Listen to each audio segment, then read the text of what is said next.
আমি প্রথমে আপনার মাধ্যমে শুভ বাংলা এবং ত্রিপুরী নববর্ষে সকলকে শুভেচ্ছা এবং অভিনন্দন জানাচ্ছি। এই যে আজকে বিশেষ অধিবেশন একদিনের সংগঠিত হচ্ছে,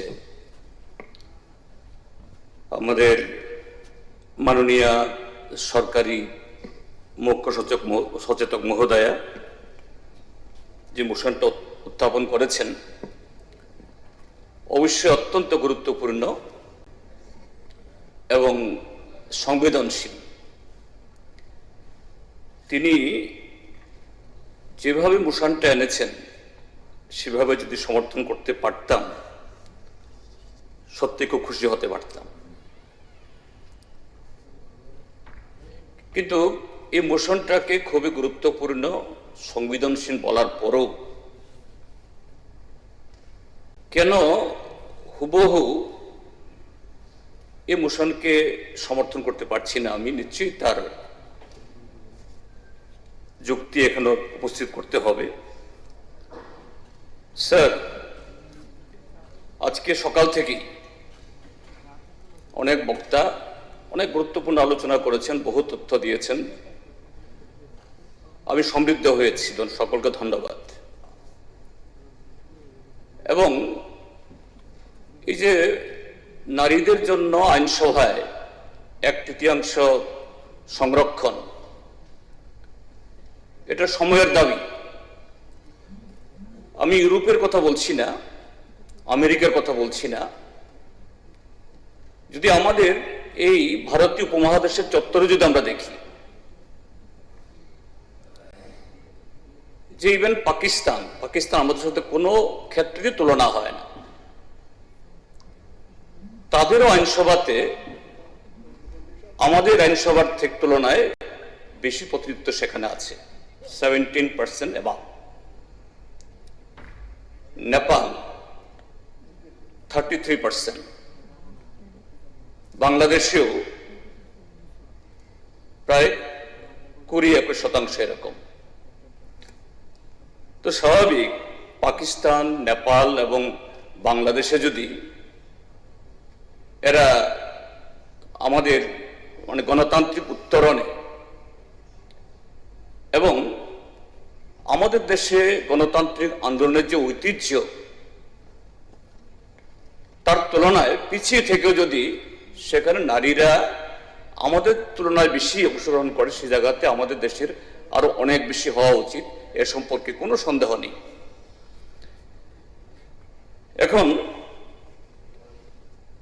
আজকে যে মোশনটা এসছে যে এই পার্লামেন্টে যে এবার অ্যামেন্ডমেন্ট আনা হয়েছে, হুবহু এটাকে দাড়ি কমার সহ ঠিক রাখে, এতে একটা বিভ্রান্তি হওয়ার, কনফিউশন হওয়ার সুযোগ রয়েছে। অর্থাৎ তাহলে পার্লামেন্টে কি 2023-এ নারী সংরক্ষণ বিল পাস হয়নি? হয়েছে, প্রায় সর্বসম্মতভাবে হয়েছে, কিন্তু 23-এ পাস হলো, তার 1 বছর বাদে লোকসভা হলো। যদি আমি শুধু শাসক দলকে বলছি না, আমরা সমস্ত রাজ্যের দল যদি আন্তরিক হতে পারতাম তাহলে 2024-এই যে গেল লোকসভা, 8ম লোকসভা নির্বাচনে এটা লাগু করা যেত, হয়নি। কেন হয়নি?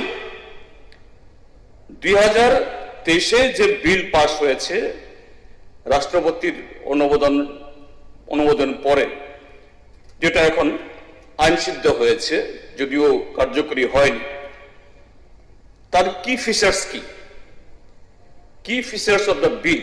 Reservation for women, the bill reserves as nearly as maybe 1/3 of all seats for women in Lok Sabha, state legislative assemblies and legislative assembly of the National Capital Territory of Delhi. This will also apply to the seats reserved for SCs and STs in Lok Sabha and states legislatures. তো এই এর মাধ্যমে কি প্রত্যয় হয় যে 23-এ যারা এটাকে পাস করার জন্য ভোট দিয়েছেন অতীতে তারা ওবিসি বা অন্য কথা তুললেও কিন্তু 23-এ তারা এই সমস্ত বাদ দিয়েই সম্মত হয়েছেন এবং সেইভাবে বিল পাস হয়েছে। তার সেকেন্ড ক্লজটা কি? Commencement of reservation.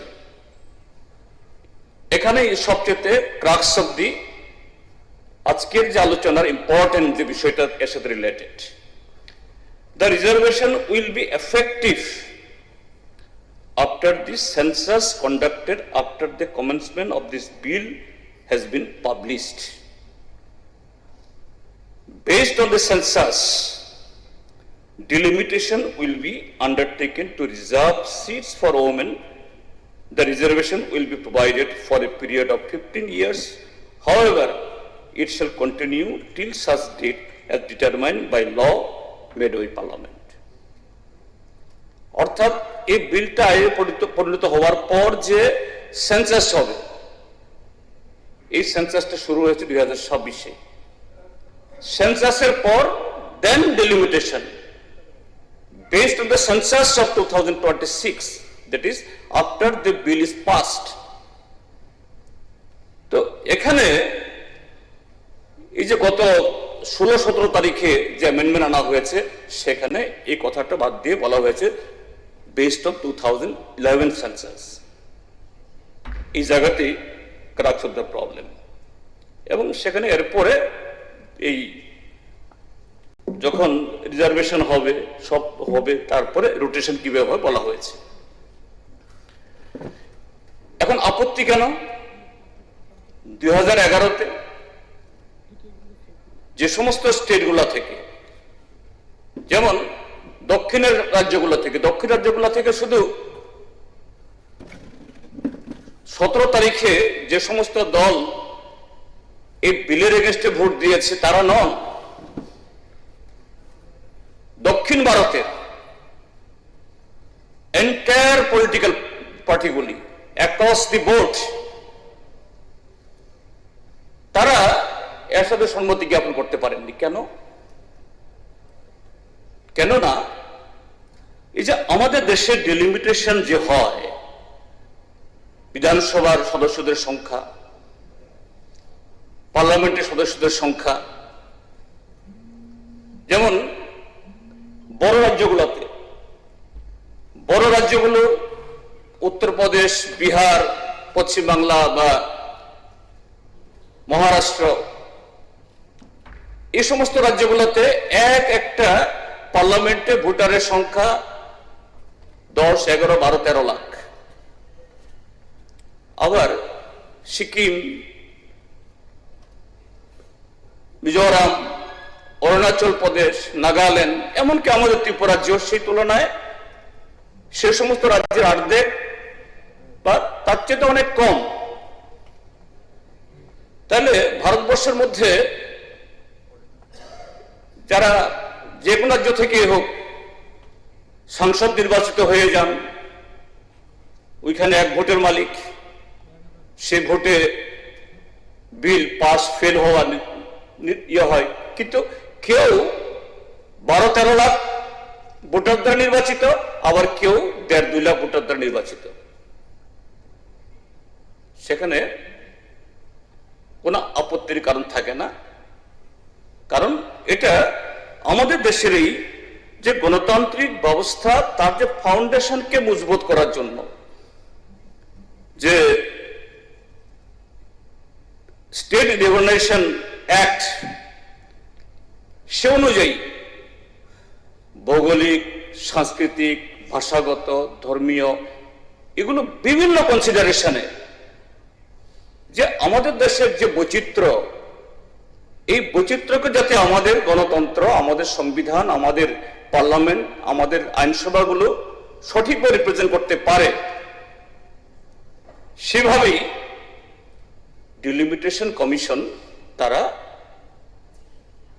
ডিলিমিটেশন শুধু ক্ষেত্রবিন্যাস করে না, তারা এই লোকসভা সদস্য কত হবে, রাজ্যগুলোর সদস্য কত হবে তা ঠিক করে। কিন্তু এবার যে বিল আসলো, এই বিলে বলে দেওয়া হলো যে 26-এর জনগণনার পরে যে জনগণনা হবে এটাকে বাদ দিয়ে 11তে করতে হবে, এবং সরকারই ফিক্স করে দিচ্ছে, যেটা ডিলিমিটেশন কমিশন একটা নিরপেক্ষ ইনস্টিটিউশন করার কথা। 850 জন টোটাল মেম্বার হবে। তো স্বাভাবিক যে সমস্ত রাজ্যগুলো বিগত 25 বছরে শিক্ষা এবং সামাজিক বিভিন্ন দিক থেকে তাদের রাজ্যের অর্থনৈতিক সামাজিক সব দিক থেকে এটাকে মজবুত করেছে, জনসংখ্যা নিয়ন্ত্রণ করেছে, সে কারণে এরকম যদি হয় তাহলে আগামী দিন সে সমস্ত রাজ্যগুলো থেকে তুলনামূলকভাবে তার সদস্য কমবে। আর যে সমস্ত রাজ্যগুলো নিরক্ষরতা আরো নানা কারণে পশ্চাৎপদতার কারণে জনসংখ্যা বেড়েই যাচ্ছে, এক্সপ্লোশন হচ্ছে, তাদের রাজ্যে সে রাজ্যগুলোতে হাতে বিগতে সংখ্যাটা বাড়বে। আগামী দিন সরকার নিয়ন্ত্রণ করবে তারাই। এখানেই আপত্তি। এই জায়গাতে নারীর সংরক্ষণ বিলের বিরুদ্ধে সরকার পক্ষ যেমন পক্ষে, অন্যরা কেউ বিপক্ষে না। কিন্তু সেটা যখন এরকম একটা অনৈতিক হতে যাচ্ছে, সেই সময়তে এর বিরোধিতা সেখানে হচ্ছে। এখন স্যার, আমি যে কথাটা বলতে চাই, আমাদের আজকের এই অধিবেশনে আমরা সর্বসম্মতিতে আমাদের প্রস্তাব পাশ করতে পারলেও না পারলেও এতে তার ইম্প্যাক্ট কি হবে আমরা জানি না।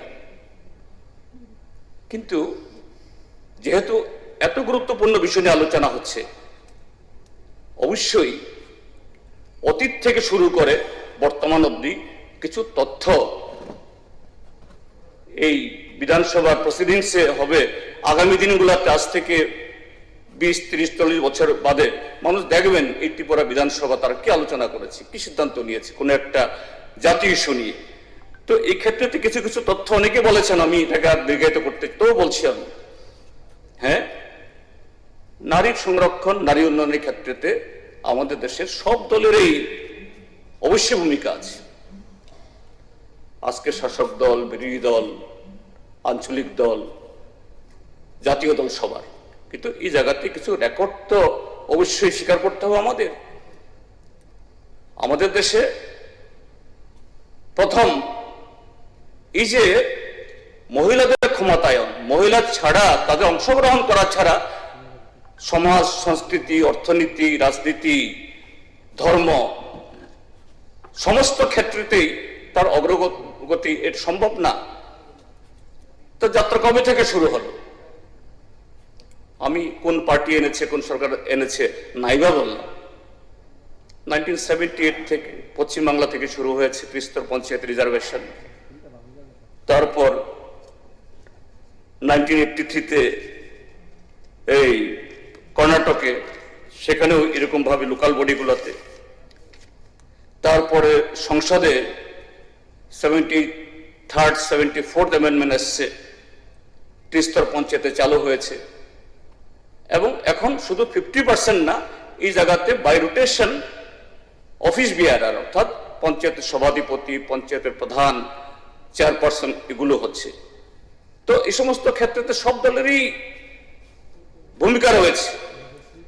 কিন্তু এটাই যথেষ্ট না, এটাকে আরো এগিয়ে নিয়ে যেতে হবে। এই এগিয়ে নিয়ে যাওয়ার ক্ষেত্রেতেই যে আমাদের সদিচ্ছা, আমাদের কিছু একটা করার জন্য বাস্তবের সাথে সাযুজ্য রেখে আমরা করতে পারছি কিনা।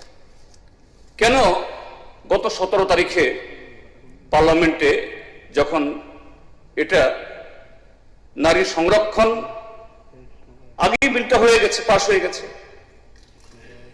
এটাকে ডেলিমিটেশনের সাথে যুক্ত করে নিয়ে এসে কেন এটা প্যাসেজ হলো না, এটা শুধু শাসকদের লজ্জা বলছি না, এটা সামগ্রিকভাবে আমাদের দেশের লজ্জা। আরে 2023-এ সবাই মিলে একটা বিল পাস করলো,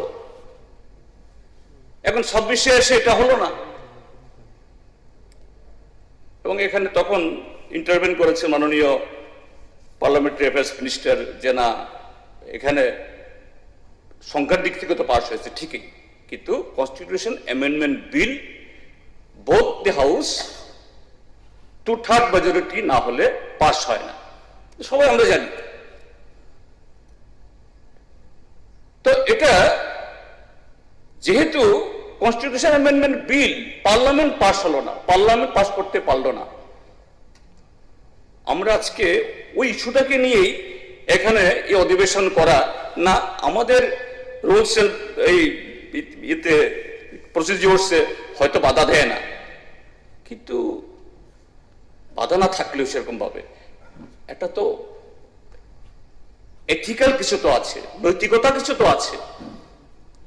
মাত্র 2 সপ্তাহ আগে যেটা পার্লামেন্টে প্যাসেজ করা গেল না, আমরা আবার একই বিষয় একইভাবে এটাকে যদি একটু যদি ঘুরিয়ে হলেও হয়তো বা বিষয়টা সীমে বাঁচত না। এটা কতটুকু ঠিক হলো? আমি সেদিন বলছিলাম এই জন্য বিএসসি মিটিং এ, একদিন কেন, আমি 3 দিনও রাজি আছি। কেন? বিষয়টা খুবই জরুরি, খুবই সংবেদনশীল এবং খুবই প্রয়োজন। কিন্তু এথিক্যাল হওয়া দরকার এবং আমাদের অনেস্ট হওয়া চাই দিক থেকে, সত্যি সত্যি আমরা পাস করাতে চাই কিনা। আমরা মাতৃশক্তি বলি, এই শক্তি না ভেবে বলি, শুধু মৌখিকভাবে একটা ইয়ে করা না, সত্যি সত্যি এটা করতে চাই কিনা। তো এই জায়গায় এই জন্য পার্লামেন্টটা অতীতে এরকম ভাবে শাসক দলের কনস্টিটিউশন অ্যামেন্ডমেন্ট বিল এনে ডিফিটেড হয়নি তা নয়, হয়েছে। আমি দেখলাম, গেটে দেখলাম আজকে 1957-এ হয়েছে, 1961-এ হয়েছে, 1989-এ হয়েছে, 90-তে হয়েছে, 2011-এ হয়েছে। অবশ্য সবসময় মোটামুটি হয়নি। যখন দেখেছে সরকার যেন কনসেনসাস করা যাচ্ছে না, 2/3 মেজরিটি করা যাচ্ছে না, রাজ্যসভা হোক বা লোকসভাতে অনেক সময় বিল মানে মোটামুটি না দিয়েই স্থগিত করে দিয়েছে, এটা ঘটনা হয়েছে। কিন্তু এরকম ভাবে এটা ঘটনা খুব কম যে একদম মোটামুটি করেই এটা মানে রিজেক্টেড হয়েছে, এটা ঘটনা খুব কম। কিন্তু এইভাবে অ্যামেন্ডমেন্ট বিল নিয়ে এসে 2/3 মেজরিটি অর্থাৎ কনসেনসাস না হওয়ার কারণে ভোটাভুটি হয়নি, এরকম ঘটনাও আছে। এরকম 6টা ঘটনা আছে ভোটাভুটি এবং ভোটাভুটি হয়নি এরকম সহ।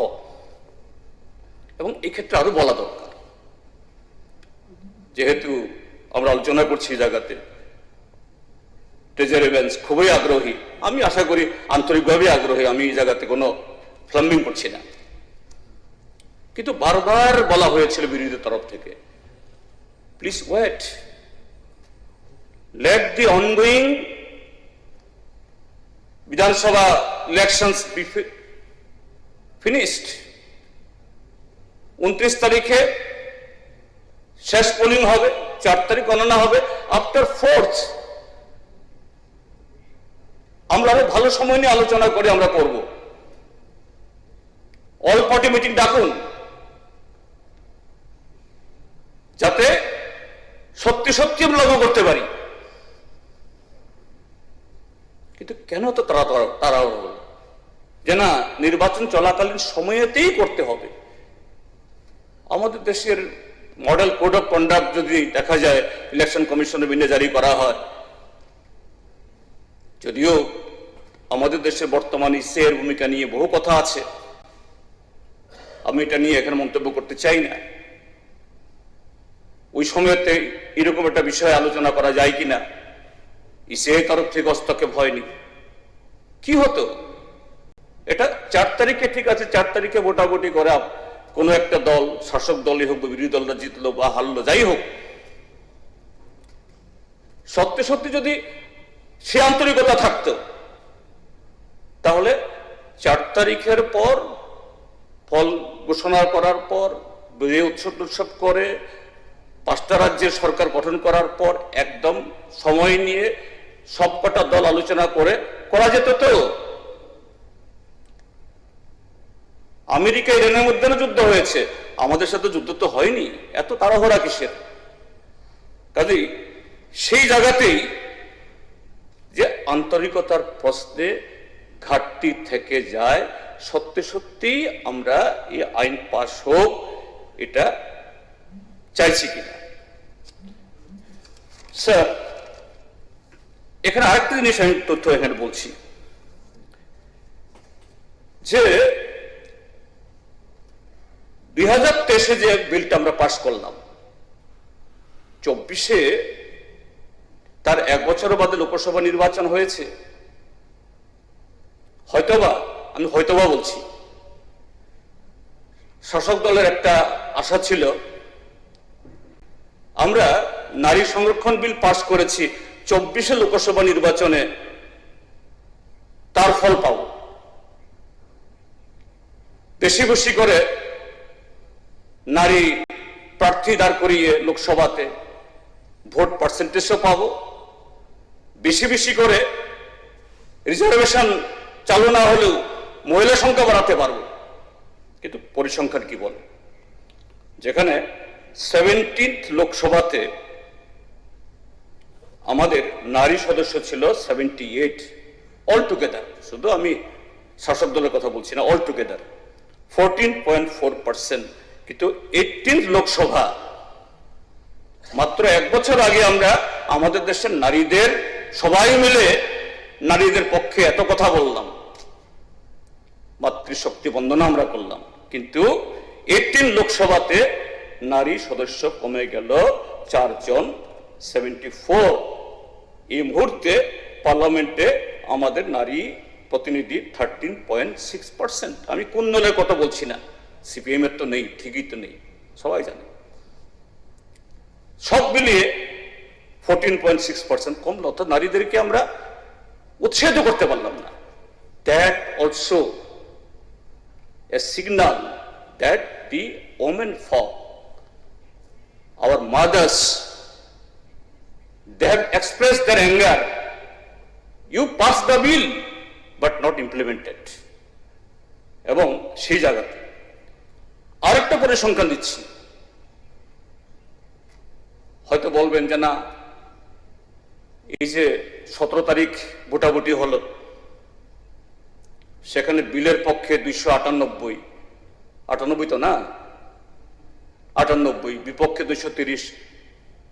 এটা যদি মানি বিল হতো, অর্থাৎ বাজেট হতো, সংবিধান সংশোধনী বিল না হলে তো পাশই হতো। হ্যাঁ ঠিক, কিন্তু সংবিধান সংশোধন করতে গেলে 2/3 লাগে। কিন্তু আমি যদি বলি আরেক দিক থেকে, সেটা কি, 2024-এর পার্লামেন্টারি ইলেকশনে এনডিএর টোটাল ভোট পার্সেন্টেজ হলো 43.6%, আর অন্যদিকে ইন্ডিয়া ব্লকের ভোট পার্সেন্টেজ হলো 36.7%। প্লাস অন্যরা কারা? যেমন ভারত রাষ্ট্র সমিতি তেলেঙ্গানার, মুসলিম লীগ, তারা এনডিএতেও নাই, ইউপিও এই কি বলে ইন্ডিয়া ব্লকেও নাই। এনডিএর বাইরে এবং ইন্ডিয়া ব্লকের বাইরে তারাও 17 তারিখের এই ভোটাভুটিতে তারাও এই বিলের বিরুদ্ধে ভোট দিয়েছে, অর্থাৎ 36.7% প্লাস another 20%, 56.7%। তাদের যারা প্রতিনিধি পার্লামেন্টে সংখ্যায় কম, কিন্তু তাদেরকে ভোট দিয়েছে গত লোকসভাতে 56.7% আমাদের দেশের ভোটার, তারা এই বিলের এগেইনস্টে ভোট দিয়েছে। দ্যাট মিনস যে আমাদের দেশের বর্তমান শাসক দল, তারা যতই নানামূরকে, আমি এইসব শব্দ ইউজ করলাম না, নানামূরকে নানাভাবে তারা বোঝাতে চাইছেন যে না, আমরা সাংঘাতিকভাবে নারীদের জন্য চাইছি, কিন্তু এটা সমর্থন করতে পারছেন না। তো এই জায়গায় আমাদের বক্তব্য আমি লম্বা বক্তব্য রাখতে চাই না। হ্যাঁ, যে কারণে বলছি আমি এই মোশনটা যদি একটু অন্যরকম হতো, এখন যে শেপে আছে পার্লামেন্টে যেটা রিজেক্টেড হয়েছে সেই শেপে আমার পক্ষে বা আমাদের পক্ষে এটা সমর্থন করা মুশকিল। হ্যাঁ, এখন যেহেতু নতুন করে আবার সরকারের কাছে আমরা বা সারা দেশে জনমত তৈরি করার ক্ষেত্রে আমরা আমাদের বক্তব্য রাখছি, এই হাউস থেকে আমরা মত রাখছি। এখন 26-এর জনগণনা শুরু হয়েছে মাত্র, শেষ হতে দেরি হবে, তারপর ডিলিমিটেশন হবে। 29-এর আগে এটা করা যাবে কিনা আমরা এক্সপার্ট না, আমাদের মধ্যে তো একটা সন্দেহ হচ্ছে। তাহলে আমরা রিকোয়েস্ট করি না এখান থেকে, আমরা যদি এতই অ্যাডামান্ট, এতই আন্তরিক, এতই মাতৃশক্তির প্রতি আমাদের মানে কি বলে এই ইচ্ছে, এখন 543 জন যে আমাদের সদস্য আছে তার মধ্যে লাগু হোক না। হ্যাঁ, এটাও অ্যামেন্ডমেন্ট করতে হবে। ওই যে আইনটা পাস হয়েছে এই আইনে হবে না, কারণ ওই আইনে হলো নেক্সট আফটার সেন্সাস দেন ডিলিমিটেশন। তাহলে এটাকে আনতে হবে। তাহলে এক্সিস্টিং যে 543 তার মধ্যে হোক, যেটা মাননীয় বনমন্ত্রী বলেছেন। কেন আমি এক্ষুনি রাজি আছি, পেছন থেকেও রাজি আছি, ইয়েস। এবং ত্রিপুরা রাজ্যের বিধানসভা নির্বাচন 2028 সেখান থেকে চালু হোক না, শুরু হোক না সেখান থেকে। আমরা এখান থেকে বলি, ত্রিপুরা থেকে, যেহেতু আমরা আজকে বিধানসভাতে এসেছি, যে পার্লামেন্ট 543 জনের উপরে এবং এক্সিস্টিং ত্রিপুরা রাজ্যের 7 জন যে আমাদের বিধানসভার সদস্য আছে তার মধ্যে লাগু করা হোক। কিন্তু এটা না করে আমরা সেখানে ডেলিমিটেশন জুড়ে দিয়েছি, তার সাথে লোকসভা সদস্য সংখ্যা, এবং বলা হয়েছে এই জায়গাতে যাতে এক্সিস্টিং মেল যারা পার্লামেন্টে আছে তাদের সিটে যাতে এফেক্ট না হয়। আরে আমি একদিকে নারীদের সংরক্ষণ দিতে চাইছি, আবার যেন এখন যারা পুরুষ নির্বাচিত হচ্ছেন যত সংখ্যক থেকে, এটা যেন এফেক্টেড না হয়। তোমাদেরকে বাড়তি সংখ্যা বাড়িয়ে তারপরে দেব, এটা তো আমাদের মায়েদের, বোনেদের, দিদিদের প্রতি আমাদের আন্তরিকতা প্রকাশ করা হলো না। অর্থাৎ আমি এখন আমার ভাগ থেকে দেব না, বাড়িয়ে তারপর বাড়ানো গেলে তোমাকে দেব। Is this from the core of our heart? এখানে কি আমাদের অনেস্টি আছে? কাজে এই ক্ষেত্রে এই জন্যই আমরা যেভাবে মোশনটা এসছে, আমি আবারও বলছি, খুশি হতে পারতাম যদি এটাকে সমর্থন করতে পারতাম, কিন্তু পারছি না। বিকজ এই টোটাল স্পিরিটটা ঠিক থাকলেও ইন্টেনশনের মধ্যে এখানে অনেক ধরনের যে কিন্তু বার্ডস রয়ে গেছে, that cannot be seconded by us, that cannot be approved by us, that cannot be supported by us. তো এই কারণে আমি বলবো যে এখান যে প্রস্তাব তৈরি হবে সেভাবে প্রস্তাব তৈরি হোক, তাহলে অন্তত বিরোধী বেঞ্চ থেকে, সিপিএম এর বেঞ্চ থেকে আমরা এই মোশন সর্বসম্মতভাবে পাশ করার জন্য আমাদের তরফ থেকে আমরা সে সায় দেব যে 543 জনের উপরে ইমিডিয়েটলি এটা নেক্সট, শুধু ত্রিপুরাতে না, অন্য রাজ্যগুলোতে যেখানে যেখানে আসবে। যেহেতু এখন আমরা 2026-এর সেন্সাসের কথা বলছি না, 26-এর পরের এই ডেলিমিটেশনের কথা বলছি না, এটা হোক। তো এই কারণে এই মোশনকে আমরা সমর্থন করতে পারলাম না। ধন্যবাদ স্যার। এখন এই মোশনের উপর আলোচনা